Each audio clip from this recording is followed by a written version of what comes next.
신약성경 디도서 3장 9절 말씀이 되겠습니다. 신약성경 디도서 3장 9절 말씀 한 목소리로 합독하겠습니다. 그러나 어리석은 변론과 족보 이야기와 분쟁과 율법에 대한 다툼은 피하라. 이것은 무익한 것이요 헛된 것이니라. 할렐루야. 오늘 일부 예배 나오신 저와 여러분들은 주님의 은총을 받은 자인 줄로 믿습니다. 주님께서 저와 여러분을 기억해 주시고 축복해 주신 줄로 믿습니다. 주님의 사랑을 받는 저와 여러분인 줄로 믿습니다. 그 하나님을 붙잡으시고 그 하나님과 늘 동행하는 저와 여러분 되실 주 이름으로 간절히 축원드립니다. 우리 좌우에 있는 분을 인사합시다. 하나님의 은혜를 많이 받으시기 바랍니다. 다시 인사합시다. 주님이 당신을 사랑하십니다. 여러분의 입술의 고백대로 주님의 은혜가 임하고 주님의 사랑을 많이 받으시기를 주님의 이름으로 완전히 축원드립니다. 저는 오늘 디도서 3장 9절의 말씀을 가지고 성도들이 피해야 할 논쟁이란 제목으로 잠시 말씀의 은혜를 나누고자 합니다. 여러분, 사람이 사는 데 있어서는 대화는 대단히 중요합니다. 부부지간에도 대화가 끊기면은 그 집안은 절단납니다. 부부지간에 대화가 없으면은 오해가 생기고 불화가 생기고 부모 자식 간에도 대화가 끊기면은 안 됩니다. 심지어는 예수님을 믿는 저와 여러분들도 대화가 끊기고 하나님 은혜와 사랑 가운데 우리가 영적인 하나님과의 대화도 끊겨버리면은 절단강상 나고 마는 것입니다. 그렇기 때문에 대화는 아주 중요합니다. 그 상대방의 사람을 마음을 알 수도 있고 그 상대방의 사람을 이해할 수도 있고 헤아릴 수가 있기 때문에 우리는 대화를 통해서 오해를 풀어야 되고 그 대화를 통해서 또한 우리는 하나님의 은혜를 받아야 되는 것입니다.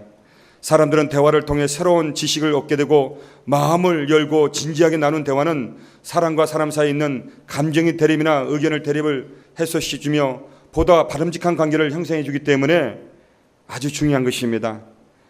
그런데 이러한 유익을 주는 대화도 자칫하면은 논쟁이 될 수가 있다는 것입니다. 위험하다는 것입니다. 물론 필요하다면 감정이나 의견 대립의 해소를 위해서 또는 진실과 바른 교훈을 위해서 어느 정도의 논쟁은 요구되고 필요로 합니다. 그러나 불필요한 논쟁과 불필요한 대화가 오해가 된다면 하나님 앞에 영광이 되지 못하고 오히려 그 상대방이 더 골이 깊어지고 만다는 것입니다. 그렇기 때문에 이번 출석을 통해서 부부간에 아니면 부모 형제간에 이웃간에 잘못된 대화로 인해서 논쟁이 되고 그것을 통해서 시험이 되고 꼭 해마다 보면은 명절 후에 부부간에 법정에 가서 갈라서는 기사를 본 적이 있습니다. 오늘 우리 성도님들은 그런 분들이 한 분도 없는 줄로 믿습니다. 하나님께서 이미 여러분들에게 피할 길을 예비하시사 피할 길을 다 인도해 주신 줄로 믿습니다.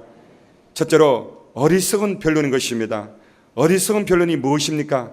어떤 명확한 답을 얻을 수도 없을 뿐더러 성도들의 신앙에 전혀 도움이 되지 않는 변론을 말하는 것입니다. 예를 들어 중세는 세례를 받습니다. 이 물이 거룩한 세례 물인데 이은범 목사가 이 물에 들어가서 세례를 받는데 그만 밍 하다가 파리 한 마리가 그 물에 빠져 죽었습니다. 그러자 많은 신학자와 많은 사람들이 말합니다.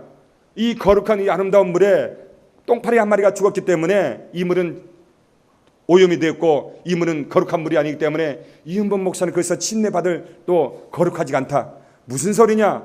이 물이 거룩함으로 말미암아 이 파리가 빠져 죽었으니까 이 파리가 거룩하게 되었다. 쓸데없는 논쟁인 것입니다. 여러분 생각해 봅시다. 여러분의 주머니 오른쪽 주머니에 지금 100만 원이 지금 수표가 들어있습니다. 근데 여러분의 오른쪽 주머니에 100만 원을 빼가지고 왼쪽 주머니나 안주머니에 넣었다고 그 돈이 없어집니까? 안 없어집니까? 안 없어집니다. 예수님께서 볼 때는 필요 없는 논쟁이라고 말한 것입니다.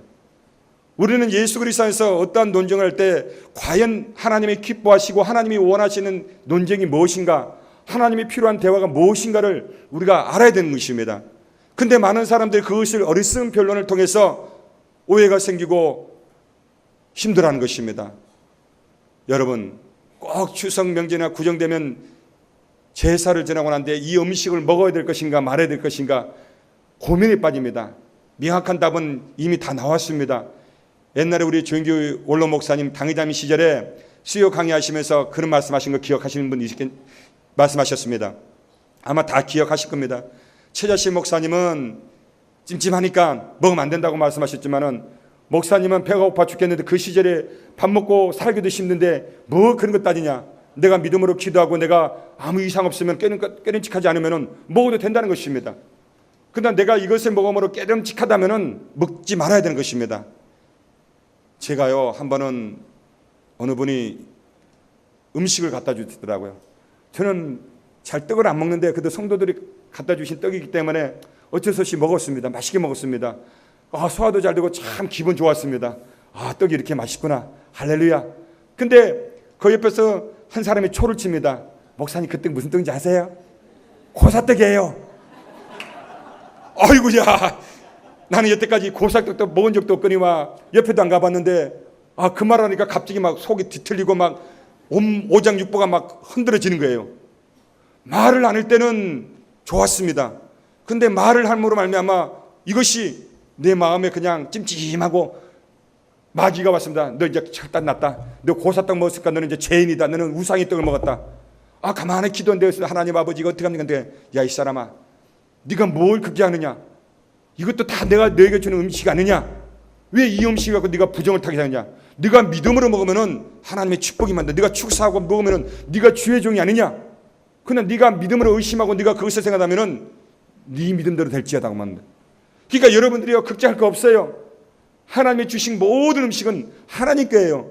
그러므로 여러분들이 마음에 깨름칙하면 드시지 마시고 여러분들이 이까지가 떡이야 뭐 이 음식이야 할렐루야 오늘 하나님의 축복이 말지어다. 이 음식을 먹음으로 말미암아 살이 되고 피가 되고 하나님 내가 더욱더 주의 살 열심히 하고 하나님의 주 우상을 멸하여 주시옵소서.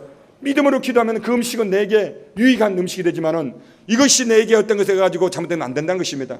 근데 이걸 가지고 믿지 않는 사람들이 말합니다. 야, 저 목사가 말이야 저 우상의 떡을 먹었다. 올면 들랍니다. 나사렛 예수로 이름으로 오늘 이 귀신아 물러가라. 껍데기는 사람이지만 그 속은 누가 말합니까? 마귀가 장난하는 거예요. 여러분 인형 깍두기 인형 보셨습니까? 이 옥상에서요 줄을 딱딱 매가지고 해 이렇게 움직인다. 근데 위에서 이렇게 움직이는 거예요. 마귀가 우리를 끊어묻자말 것어요. 야 이번 목사 이거야 성도들이 이렇게 움직이는 겁니다. 이것이 목사가 될 수 있고 장로님이 될 수 있고 안수 집사님이나 권사님이나 믿는 성도가 될 수 있다는 것입니다. 그렇기 때문에 우리가 이 어리석은 변론에 넘어가지 말아야 되는 것입니다. 남편이나 부모나 어떤 사람들이 그런 말하면은 괜찮아요. 내가 믿음으로 먹습니다. 하면 돼요. 근데 어느 순간에 꺼릭직하면은 안 먹으면 돼요. 근데 왜 이 어리석은 변론합니까? 많은 사람들이 변론을 통해서 부부 간에 부모 자식 간에 우리 성도 믿는 사람들 간에 변정이 일어나는 것입니다. 제가 한 번은 어느 장로님이 이런 말씀을 하시더라고요. 목사님 한 번은 제가 와서 제가 차를 샀는데 우리 아들이 교회를 안 다닙니다. 참 이 녀석이 어렸을 때는 열심히 다녔는데 참 교회를 안 다녔는데 열심히 교회 학교도 열심히 하고 열심히 믿음 생활도 했는데 이놈이 장가를 가가지고 차를 한 대 샀는데 믿음이 있는지 없는지 모르지만 회사에서 고사를 지내야 된다고 그래가지고 목사님 어떻게 됩니까? 그래서 제가 언제 한번 간 적에서 본 적이 있거든요. 새 차를 샀는데 본네트 뚜껑을 열어가지고 거기다가 북어대가리 해가지고 걸어놓고서 실해가지고 앞에다가 돼지 한 마리 놓고 고사를 지는 거 보았습니다. 마음이 찹찹한데 근데 어느 장로님이 제게 그 말씀 하시는데 장로님 그 무슨 말씀 그럽니까? 장로님이 자제문을 그렇게 나무라시거든. 목사님 내가 이놈 새끼한테 이야기했는데도 안 됐습니다. 지 마누라 같이 우리 며느리가 해야 된답니다. 여러분 우리가 구약에 보면요 집안 여인을 잘못 들어가지고 풍기박살 난 사건이 무지 많습니다. 이 며느리 하나 잘못 들어오니까 완전히 절딱났습니다. 이 며느리가 교체 안 합니다. 시아버지부터는 아이고 아버지 어머님 그러니까 장로님 권사님 하면서 우리 예배 드려요. 집에 가서는 예배 예자도 안 합니다. 교회 가면은 헌금을 왜 드려야 되냐? 이 헌금을 들어서 여의도 순복음교회가 이렇게 부자인데 왜 돈을 내야 되냐? 차라리 이 돈 갖고 가난한 사람에게 나눠주면 더 유익하지 않느냐? 그 남편이 들어보니까 맞는 말이거든요. 여의도 교회는 내가 헌금 안 해도 많은 사람들이 헌금하니까 부자니까 굳이 내가 안 할 필요 없다. 오히려 조그만 교회 딴 데 되고 오히려 더 유익한 데 쓰면 돼. 이런 사상의 어떤 논쟁에 의해서 대화를 통해서 넘어가니까 11제 생활을 도둑질하고 믿음의 생활을 도둑질하고 남들이 볼 때는 우리 장로님의 딸 며느리가 열심히 한다. 껍데기는 그렇죠. 근데 그 장로님이 알았어요. 11조도 하지 않고 그런 차를 사가지고 그 말 때 장로님이 기가 받아가지고 그래서 제가 가가지고 나무랬습니다. 누굴 나무랬냐? 남자를 나무랬습니다. 오직 못났으면 남자 새끼가 말이야 마누라한테 그 따라야 할 것도 있지만은 따르지 말아야 할 것이 있습니다. 타협의 대상, 대화의 어떤 타협이 대상되지 않는 것은 하지 말아야 되는 것입니다. 그리고 저는 그 처자에게 말했습니다. 그 아가씨 그 부인에게 왜 당신은 쓸데없는 소리 해가지고 이 한 가정에 장로님의 풍지박살 만드느냐? 목사님 저는 그런 말 한 적이 없대요. 그런데 왜 아들이 와서 이런 말을 하고 장로님 마음이 섭섭해가지고 나한테까지 이런 말씀하시냐? 이런 거 하면 안 된다. 하나님 안 기뻐한다. 그 다 처법으로 안 했어요. 근데 가고 난 뒤 얼마 뒤에 고사는 둘째치고 절은 했답니다. 근데 며칠 있다가 중앙선에서 차 댔는데 덤프트럭에 와가지고 뒤에서 쳐가지고 그 차 뒤에 박살났답니다. 그것도 장로님한테 숨기고 나중에 그 이야기를 들었답니다. 우리가 인생 속에 살다 보면은 들어야 할 말이 있고 듣지 말아야 할 말이 있습니다. 어리석은 별인 것입니다. 그 때문에 하나님이 기뻐하지는 것은 하지 말아야 되는 것입니다. 사도행전 15장 1절에 보면 어떤 사람들이 유대로부터 내려와서 형제들을 가르치되 너희가 모세의 법대로 할례를 받지 않으면 능히 구원을 받지 못하리라 하니 바울 및 바나바와 그들 사이에 적지 아니한 다툼과 변론이 일어난지라 형제들이 이 문제에 대하여 바울과 바나바와 및 그 중에 몇 사람을 예루살렘에 있는 사도와 장로들에게 보내기로 작정했다고 했습니다. 오늘날 할례 안 받으면 구원 받습니까? 안 받습니까? 안 받아요. 받아요. 아무 상관없어요. 근데 구약의 하나님과 신약의 예수님은 천하계다는 것입니다. 여러분 왜 이런 쓸데없는 것과 논쟁을 해서 하나님 앞에 영광을 가리고 있습니까? 어리석은 변론을 통해서 하나님 앞에 죄를 짓는 것입니다. 여러분 바울은 이렇게 권면합니다. 디모데후서 2장 23절에 어리석고 무식한 변론을 버리라. 이에서 다툼이 나는 줄 압니다 그랬습니다. 어리석고 무식한 변론을 하지 말아야 되는 것입니다. 이 모든 것을 버려버리고 피해야 되는 것입니다. 제가 꼭 명절 끝나면 제가 양천 대교장 할 때도 보면 어느 집사님이 제게 와서 목사님 제가 추석 전에 갈 때 기도 좀 많이 해주세요. 예, 기도 많이 해줍니다. 왜냐하면 시동생들이 하도 교회 안 다녀가지고 모이면 그냥 막 형을 공격하는데 막 제가 아내된 제가 입장을 볼 때는 참 불쌍해서 못 보이는. 그래서 기도 좀 많이 해주고 이번에 가서는 잘 좀 하나님 은혜 가운데 피하게 해달라고 그래서 기도를 많이 빡세게 머리를 꽉꽉 눌러서 기도했습니다. 그랬더니 진짜 시동생들이 기가 막히게 와서 이번에 와서는 벙어리처럼 꿀먹은 벙어리처럼 말 한마디도 안 하고 있더랍니다. 기회는 이때다 싶어가지고 그 집사님이 전도를 했답니다. 우리가 만약에 다 누구나 죽지만은 이 아버지하고 어머니가 지금 돌아서 우리가 형제들이 모여가지고 제사를 지내고 있지만은 우리 형이 내가 맞이지만은 이 제사는 내가 볼 땐 바람직하지 않다. 음식은 차려놓을 때 우리가 절연하지 말고 우리 아버지 어머니를 기리고 우리가 기도하고 믿음의 삶을 살자. 그리고 우리 언젠가 우리도 다 죽는다. 죽으면 여러분 다시 난 우리 시동생들 만나고 싶다. 천국에서 더 영원히 살고 싶다. 여자들이 말을 얼마나 잘하는지 하여튼 말을 했더니요 시동생들이 다 헷갈려 넘어가가지고 교회를 다니더라고. 그래서 그 주간에 데리고 왔는데요 우리 둘째고요 셋째고요 막내 쭉 이야기 설명해 주는데 다들 와가지고 목사한테 처음 왔으니까 얼마나 부끄러워요. 먹었습니까? 다 이렇게 있는 거예요. 그냥 기도하라면요 이렇게 쳐다보고 있어요.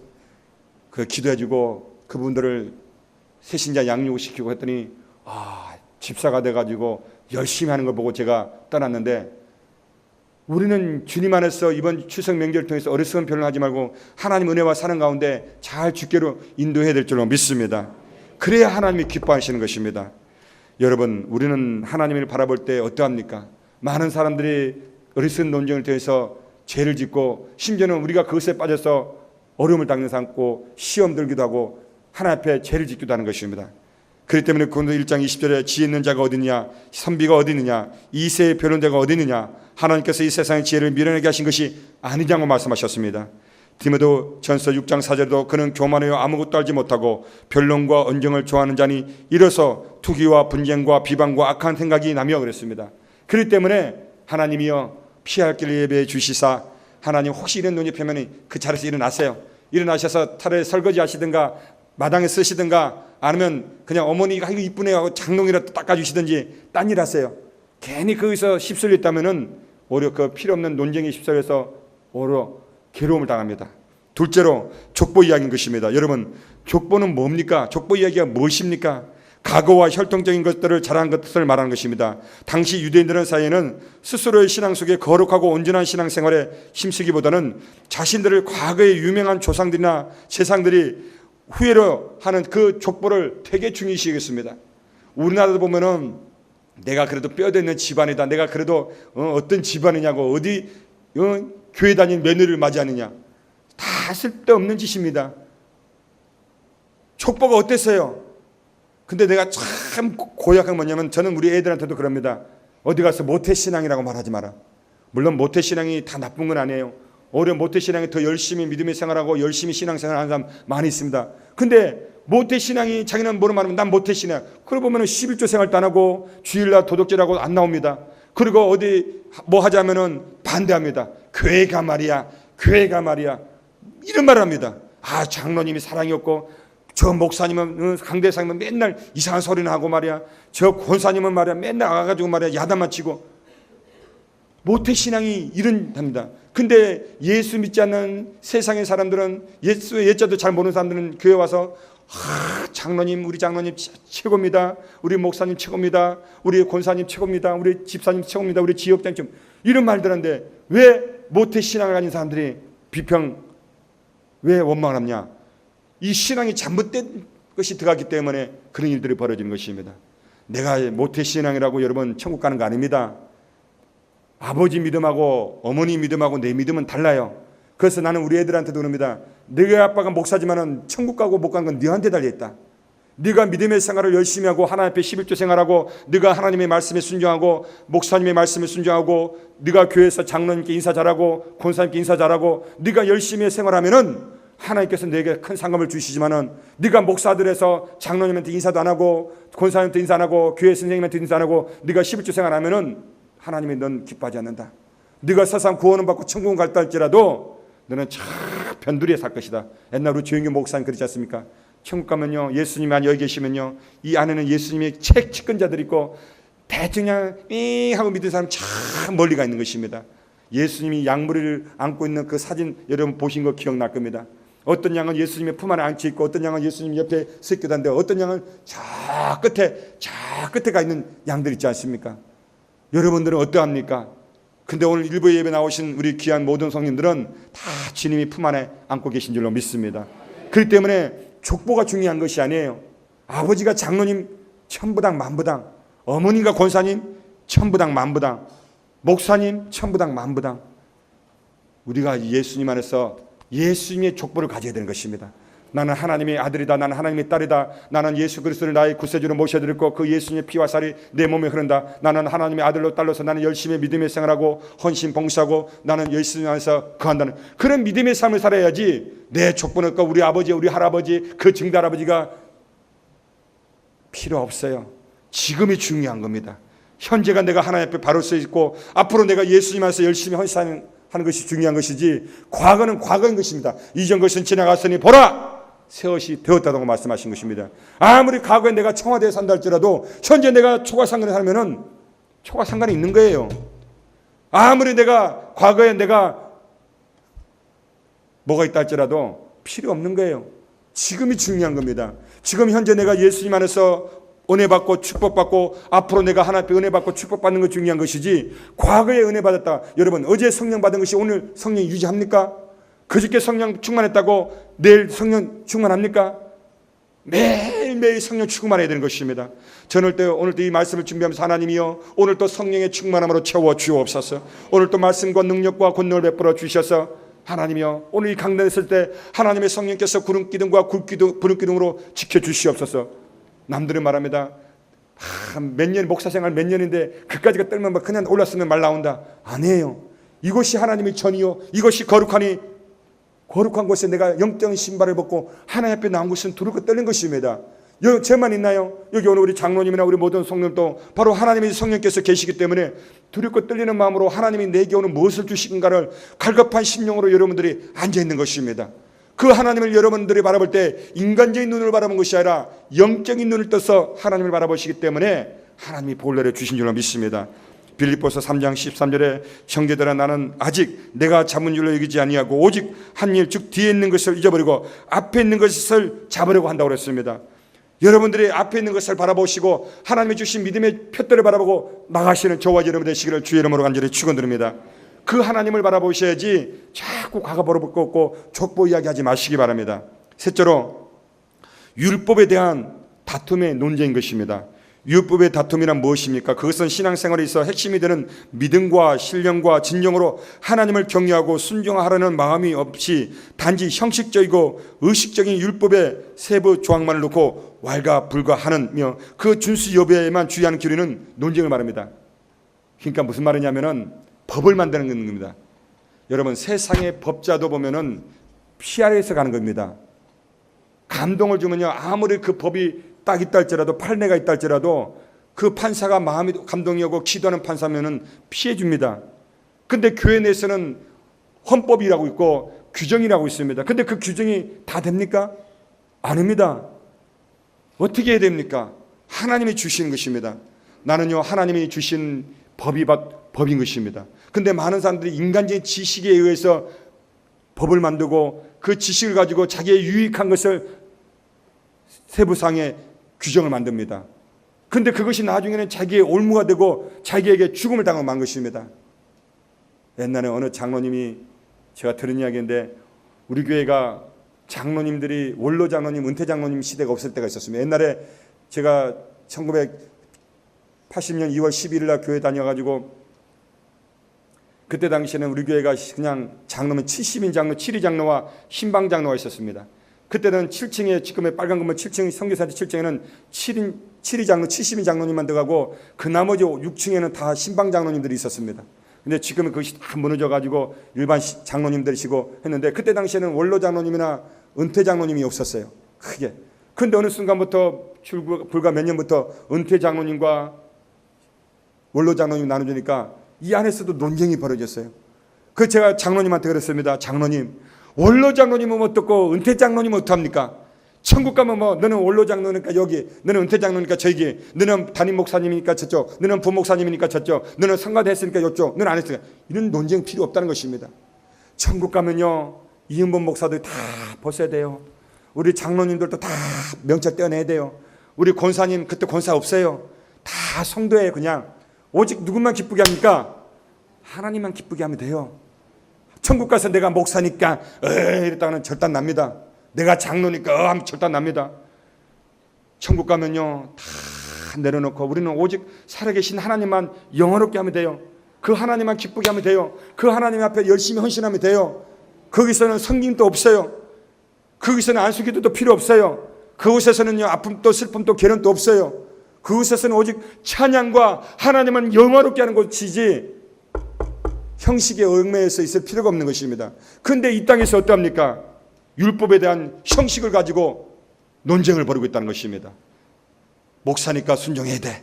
장로님이니까 순종해야 돼. 권사님이니까 순종해야 돼. 집사니까 안수집사니까 순종해야 돼. 지구역자니까 순종해야 돼. 아니에요. 높으면 높을수록 더 순종해야 되고 더 낮아야 되는 것입니다. 우리 조인규 목사님께서 또 말씀하셨죠. 내가 여의도 승봉교회 당회장이지만은 내가 천국 가서 나는 문직이라도 하면 다행이다. 우리 성도님들은 다 하나님을 기쁘게 했으니까 하나님 곁에서 정말 영원롭게 다 상급받지만은 내가 목사로서 내가 많은 것을 대접받는데 내가 천국 가서 정말로 하나님의 문지기로서 해도 내가 정말 다행이다. 얼마나 두렵고 떨리는 마음입니까? 저도요 솔직히 목사지만은 천국 가면요 여러분을 섬겨야 될지도 모릅니다. 여러분을 잘 섬기고 여러분들을 받들어야 되는 겁니다. 왜? 내가 대접받았으니까. 하나님이 그렇게 할까 봐 난 겁이 나요. 그래서 저는 더 낮아지는 마음으로 우리 성도님들이 이 땅에서 더 잘되고 형통하고 우리 장로님들이 더 잘되고 우리 안수집사님이나 우리 권사님들이 더 잘되는 것이 좋아요. 오늘 우리 귀한 성도님들 외형적인 율법, 외형적인 그런 것에 대해서 논쟁을 하지 마세요. 아무런 가치가 없고 아무런 소용이 없다는 것입니다. 요한복음 8장 31절에서 33절에 그러므로 예수께서 자기를 믿는 유대인들에게 이르시되 너희가 내 말에 거하면 참으로 내 자녀가 되고 진리를 알지니 진리가 너희를 자유케 하리라. 그들이 대답하되 우리가 아브라함의 자손이라 남의 종이 된 적이 없거늘 어찌하여 우리가 자유롭게 되리라 하네요. 그렇습니다. 우리 하나님은요 여러분을 보실 때 너무도 사랑스럽고 너무도 이쁜 것입니다. 너무도 귀한 것입니다. 그렇기 때문에 한 영혼이 천하보다 귀한 것입니다. 이에 사도 바울은 율법에 대한 헛된 다툼을 일삼는 자들을 향해서 이런 말을 합니다. 디모데전서 1장 7절에 율법의 선생이 되려 하나 자기가 말하는 것이나 자기가 확정하는 것도 깨닫지 못하는 것. 자기가 말하는 것 자기가 깨닫지 못하고 이게 무슨 말인지 중언부언하는 사람들이 많이 있다는 것입니다. 그렇기 때문에 어떠한 법을 따지기 전에 이것이 과연 하나님이 기뻐하시는가, 하나님이 원하시는가를 먼저 파악해야 되는 것입니다. 그 규정과 그 율례와 그 법과 그 모든 것은 인간들이 만든 것이고 하나님이 하지 말라면 하지 말아야 되고 하나님이 하라면 해야 되는 것입니다. 오늘 우리는 예수님 안에서 어떠한 삶을 삽니까? 가장 큰 계명에 대한 율법의 논쟁을 피해야 되는 것입니다. 세상의 사람들은 이 율법을 대가지고 자꾸 교회를 비판하고 교회를 논쟁에 휩쓸리게 말합니다. 그러므로 저와 여러분들은 이런 논쟁에 휩쓸리지 말아야 되는 것입니다. 우리는 예수님 안에서 다 형제의 아들이여 딸이기 때문에 오직 주님만 바라보고 주님만 의지하고 그런 믿음의 삶을 살아야 되는 것입니다. 믿음은 어떠합니까? 많은 사람들이 바라볼 때 자기의 인간적인 생각을 가지고 사는 사람들이 많이 있다는 것입니다. 가장 큰 계명에 대한 율법사의 논쟁이 바로 마태복음 22장 34절에서 44절에 나옵니다. 예수께서 사두개인들을 대답할 수 없게 하셨다 함을 바리새인들이 듣고 모이는데 그 중에 한 율법사가 예수를 시험하여 묻되 선생님 율법 중에서 어느 계명이 크니까? 예수께서 이르시되 내 마음을 다하고 목숨을 다하고 뜻을 다하여 주 너희 하나님을 사랑하라 하셨으니 이것이 크고 첫째들은 계명이요 둘째도 그와 같으니 내 이웃을 내 자신같이 사랑하라 하셨으니 이 두 계명이 큰 온 율법과 선지자의 강령이라고 말씀하셨습니다. 그렇기 때문에 내 이웃을 내 몸과 같이 사랑하는 것이 하나님의 뜻인 것입니다. 두 번째 뭡니까? 가해사에게 세금을 바치는 문제의 율법적인 논쟁인 것입니다. 마태복음 22장 15절에서 22절에 이에 바리새인들이 가서 어떻게 하면 예수의 말을 올무에 걸리게 할까 상의하고 자기 제자들을 헤롯 당원들과 함께 예수께 보내어 말하되 선생님이여 우리가 아노니 당신은 참되시고 진리로 하나님의 도를 가르치시며 아무도 꺼른 일이 없으시니 이는 사람을 외모로 보지 아니하십니다. 그러면 당신의 생각에는 어떠한지 우리에게 이르소서. 가해사에게 세금을 바치는 것이 옳으니까 옳지 아니하니까? 예수께서 그들의 악함을 아시고 이르시되 외식하는 자들이야 어찌하여 나를 시험하느냐? 세금의 돈을 내게 보이라 하시니 대단한 은을 가난을 가져왔거늘 예수께서 말씀하시되 이 형상과 이 글이 누구의 것이냐? 이르시되 가이사의 것이니이다. 이르시되 그런즉 가이사의 것은 가이사에게 하나님의 것은 하나님께 바치라 하시니 그들이 이 말씀을 듣고 놀랍게 여겨 예수를 떠나가니라고 말씀하셨습니다. 셋째로 부활의 논쟁인 것입니다. 마태 22장 23절에서 33절에 나옵니다. 부활이 없다는 사두개인들이 그날 예수께 와서 물어 이르되 선생님이여 모세가 이르렀을 때 사람이 만일 자식이 없이 죽으면 그 논쟁이 그 아내에게 장가들여 형을 위하여 상속자를 세울지라 하였나이다. 우리 중에 7 형제가 있었는데 맏아이가 장가들었다가 죽어 상속자가 없으므로 그 아내를 그 동생에 물려주고 그 둘째와 셋째로 7째까지 그렇게 하다가 최후에 그 여자가 죽었나이다. 그런즉 그들이 다 그를 취하였으니 부활 때 7 중에 누가 아내가 되리까? 예수께서 대답하여 이르시되 너희가 성경도 하나님의 능력도 알지 못하는 고로 오해하였도다. 부활 때는 장가도 아니가고 시집도 아니가고 하늘에 있는 천사도 같으니라. 죽은 자의 부활을 논할진대 하나님이 너에게 말씀하신 바 나는 아브라함의 하나님이요 이삭의 하나님이요 야곱의 하나님이라 하신 것을 읽어보지 못하였느냐? 하나님은 죽은 자의 하나님이 아니요 살아있는 자의 하나님이시니라 하시니 무리가 듣고 그가 가르치심에 놀라더라고 했습니다. 보십시오.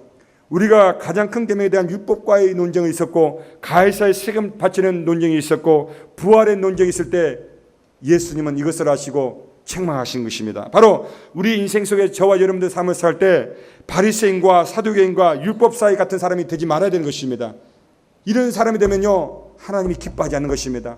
자꾸 이런 것에 논쟁을 가지고 나아가면요 하나님이 저와 여러분을 기뻐하지 않는 것입니다. 요즘에 신천지를 보십시오. 얼마나 기묘합니까? 얼마나 교회를 해파합니까? 하나님이 기뻐합니까? 최후는요 그분들은요 하나님이 다 멸하십니다. 여호와 증인을 보십시오. 어떠합니까? 꼭 교회 다니는 특히 여의도 순복음 교회 다니는 사람 강동 교회 다니는 사람 그 문패만 보고 띵동 눌러가지고 이야기합시다. 대화 나누시다 합니다. 우리는 이런 사람을 대화하면 안 됩니다. 그래서 디도서 3장 10절에서 11절에 이단에 속한 사람을 한두 번 훈계한 후에 멀리하라. 이러한 사람은 내가 아는 바와 같이 부패하여 스스로 정죄한 자로서 죄를 진다고 그랬습니다. 우리 일부 예배 나오신 우리 귀한 성도 여러분, 우리는 성도들이 피할 논쟁이 있습니다. 쓸데없는 논쟁에 우리가 대화에 끼어들어서 그것이 인해서 우리가 부부간에 부모자식 간에 형제간에 성도 간에 논쟁이 되고 어려움을 겪는 것은 하나님이 기뻐하지 않는 것입니다. 오늘 저와 여러분들은 예수 그리스도 안에서 오직 하나님을 바라보고 하나님께 의지하고 만약에 어떠한 논쟁에 휩쓸 때는 그제서 털고 나서 하나님이 기뻐하시고 하나님이 원하는 일들을 해야 되는 줄로 믿습니다. 여러분 이번 추석을 통해서 여러분들이 부모 형제를 만나고 이제 많은 곳에 많은 분들을 만나실 것입니다. 그런 분들을 만났을 때 유익하고 예수 그리스도 안에서 복음을 전할 수 있는 그런 믿음의 성도가 되시기를 주의 이름으로 간절히 축원드립니다. 하나님은요 오늘 또 살아 역사하셔서 여러분들이 입을 열어 여러분들이 복음을 전하는 곳마다 하나님의 역사가 일어난 것입니다. 콩나물 보십시오. 그냥 그 콩에 물을 부었지만 그냥 물을 싹 쏟는 것 같지만은 시간이 지나면 그 딱딱한 콩에서 그 딱딱한 그 껍질이 풀려서 싹이 나고 그리고 그 콩이 자라는 것 같이 여러분들이 자꾸 믿음의 영적인 물을 부으면은 언젠가는 그 사람은 구원을 받고 믿음의 성도가 되기로 믿습니다. 그렇기 때문에 여러분들의 피할 논쟁을 피하세요. 쓸데없는 논쟁에 휩쓸려서 어려움 겪고 시험 들어서 괴로움 속에 있으면요 하나님이 기뻐하지 않는 것입니다. 이것은 마귀의 장난이요 마귀의 짓인 것입니다. 오늘 우리 믿음의 사람, 우리 믿음의 성도, 믿음의 우리 자녀들 되시는 우리 귀한 성도님들 날마다 주님 안에서 영혼이 잘되고 범사에 잘되고 강건하여서 늘 하나님이 주신 믿음의 길을 걸어가는 저와 여러분 되시길 주의 이름으로 간절히 축원드립니다. 성도들이 피할 논쟁 늘 기억하시고 하나님이여 오늘 또 나에게 피할 길을 예비하신 하나님께서 피할 길을 인도하여 주옵소서. 날마다 우리 모든 부모 형제들을 축복해 주시고 주의 성령 안에 가는 믿음의 삶을 살게 하여 주옵소서. 이런 삶을 살아가시기를 주의 이름으로 간절히 축원드립니다.